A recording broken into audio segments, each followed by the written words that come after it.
పాత రోజుల్లో ఒక త్రాగునీటి బావిలో ఒక కుక్క పడి చనిపోయింది. నీళ్లు కంపు కొడుతూ తాగడానికి పనికి రాకుండా పోయాయి. ఊరి పెద్దలు ఒక స్వామీజీని సలహా అడిగారు. 100 బిందెల నీళ్లు తోడిపోసేయండి, శుభ్రమైన కొత్త నీరు ఊరుతుంది అని చెప్పాడు స్వామి. గ్రామస్తులు స్వామీజీ చెప్పినట్లే 100 బిందెల నీళ్లు తోడిపోశారు.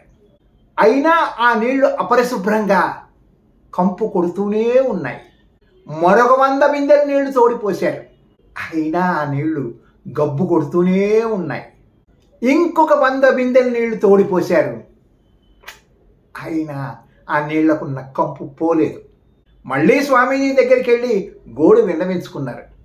ఈ 300 బిందెల నీళ్లు తోడిపోసే ముందు కుక్క శవాన్ని తీసేశారా అని అడిగాడు స్వామి. లేదు స్వామి, మీరు 100 బిందెల నీళ్లు మాత్రమే తోడిపోసేయమన్నారు కదా అన్నాడు ఒక గ్రామీణుడు.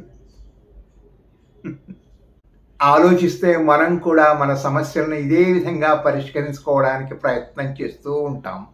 అసలు మూల కారణం తెలుసుకోకుండా దాని వలన ఉత్పన్నమయ్యే పర్యావసానాలను తీర్చుకోవాలని ప్రయత్నం చేస్తాం.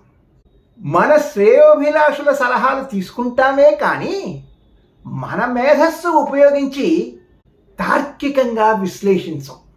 సరైన నిర్ణయం తీసుకోవడంలో విఫలమై గుడ్డిగా ఇతరులు చెప్పే సలహాలను పాటించాలని ప్రయత్నం చేస్తుంటాం. Good luck.